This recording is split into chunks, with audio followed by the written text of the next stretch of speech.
'tis the season to be thankful. Don't worry, I'm not skipping ahead to Christmas just yet.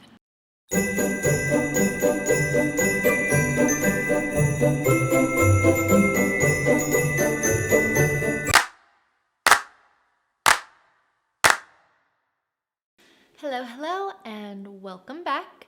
I'm Megan Jacquier, the life coach behind the Jackfruit Life, and I take you behind the scenes on what it's like to be a life coach and, also a human. This week, I am feeling much better after my overwhelm last week. I feel like I've got some boxes packed. We're on our way. We're getting there. So it's the perfect opportunity to focus on the moment and begin to think about gratitude, right? With Thanksgiving just around the corner, it's the perfect time to begin thinking about it. I mean, Thanksgiving, it's right there in the name. That's what this season should all be about, is giving thanks. Before we head into the next season, commercialism gone wild. Wait, did I say commercialism? I meant Christmas.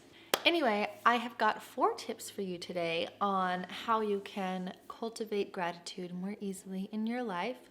Before we get into them, please do make sure to hit the subscribe button, hit the like button. I might have gotten my arrows wrong there, but you get the drill. Especially as a new creator, it helps me out so much. Share, like, all the things. I really do appreciate it. Anyway, let's go ahead and get into these tips. My first tip on how we can cultivate gratitude is begin to observe and affirm your thank yous. In our culture, we're just taught to say thank you after everything, it's great to make it a habit. However, making it something that's so commonplace also begins to remove some of the meaning behind it. So really pausing when you say thank you and thinking about what you're grateful for in that moment can make all the difference. Here's a perfect example. I forgot to make bread and we were gonna have soup that night, so I went out to the store, got a loaf of bread. As they handed it to me, I naturally said thank you, but instead of just thinking, thank you, moving on with my day, I really tried to stop and think, without that bread, we just have soup, which isn't always the most filling for a meal, particularly with young kids. They sometimes don't eat the soup, they'll just eat the bread.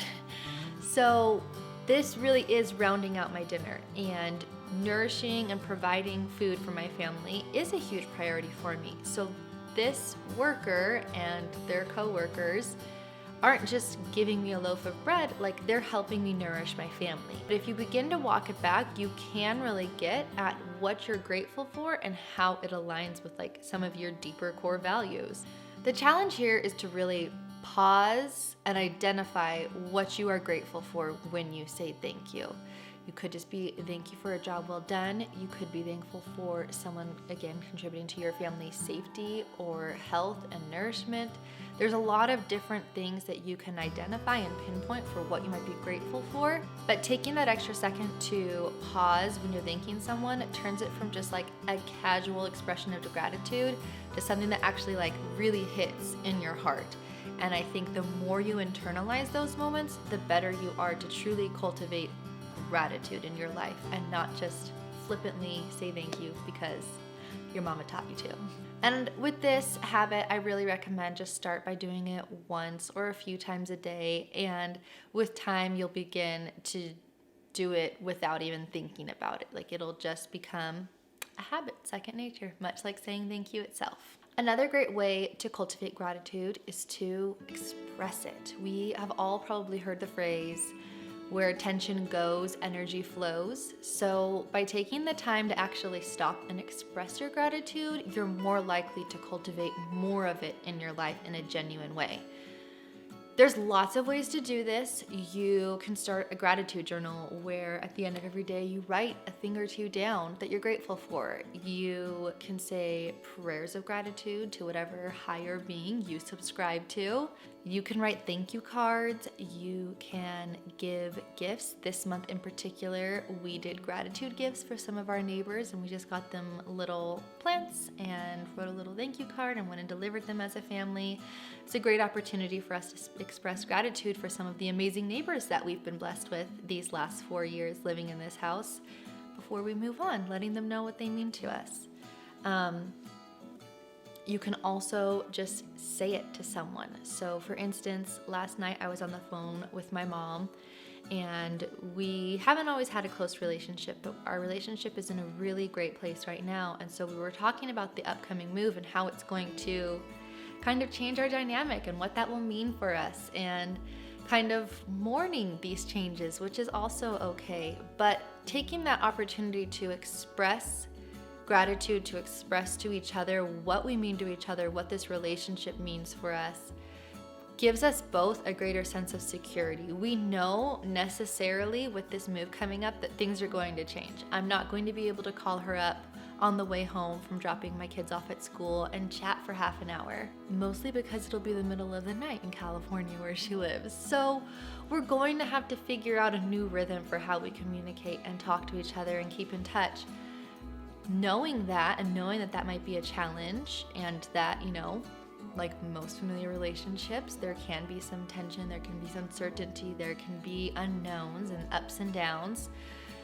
It helps us to express that gratitude and appreciation for the relationship that we have, because then as we go through those ups and downs, as we navigate those twists and turns, we already know and have established between the two of us that this is a relationship that is a priority. And I know this is my relationship with my mom that I'm talking about, but we all have close personal relationships, be it friendships or familial relationships, that sometimes things get in the way of. Letting someone know that they matter to you, that the relationship matters, that they're important, is always a great idea. And we tend to hold back on those things, but I promise you, telling the people that you love and care about that you love and care about them is only going to be a good thing, and is only going to make those relationships stronger. So another great way to begin cultivating more gratitude in your life is to just notice the small things. It's a great idea to just start small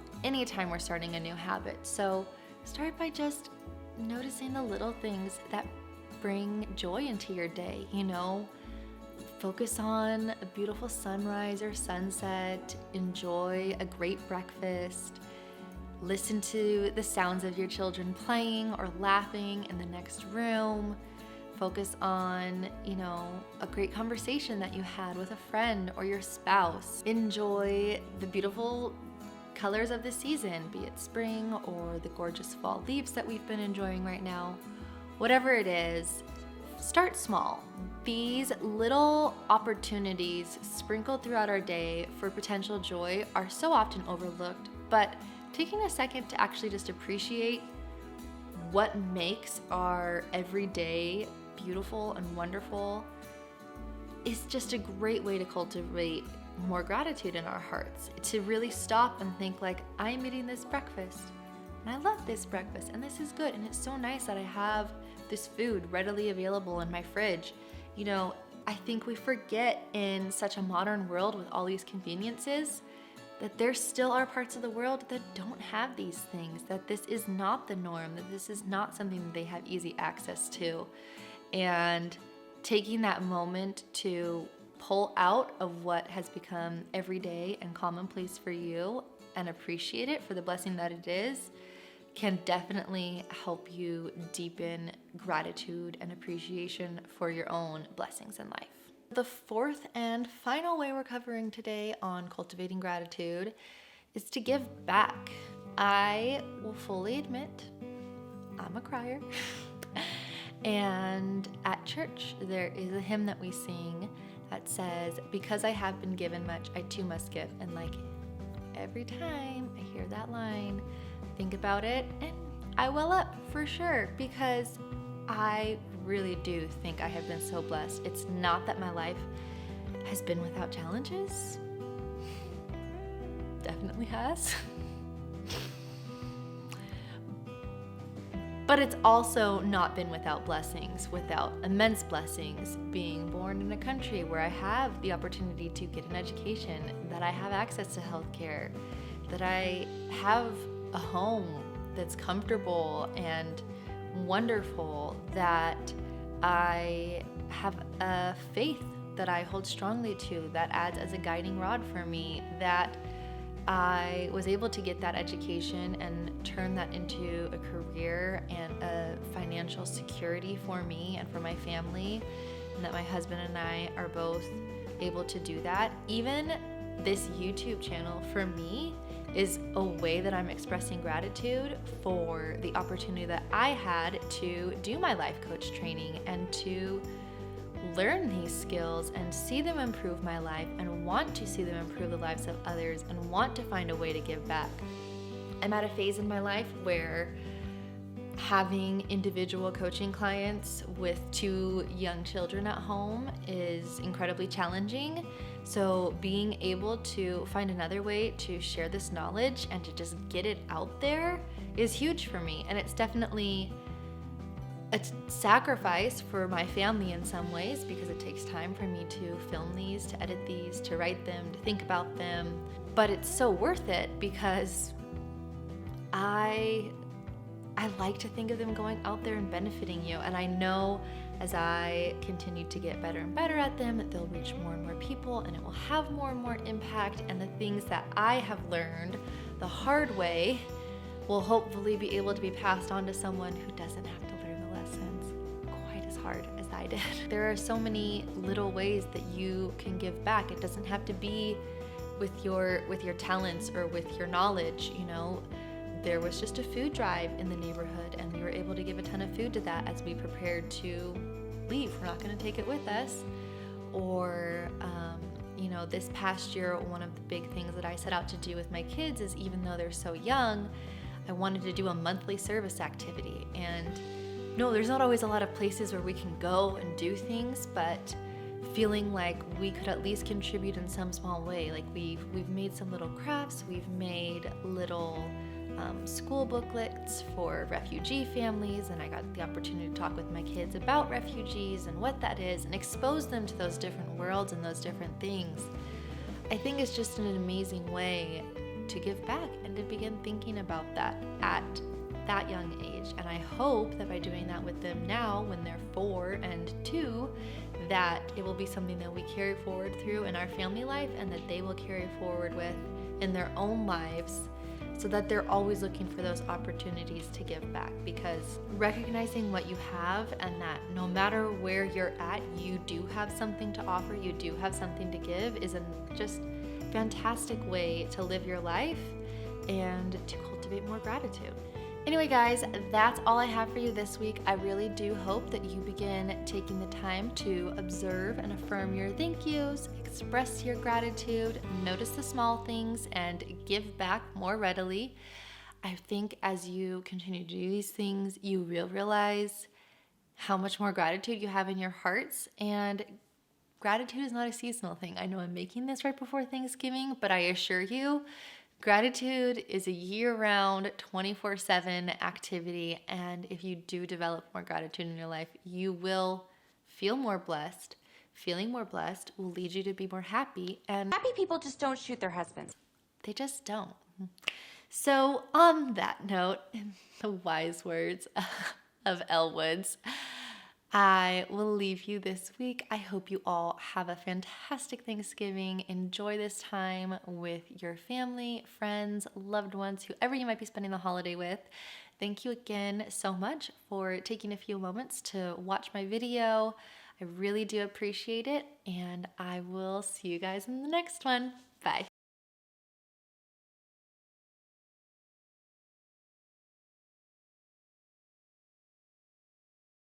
Going to be someone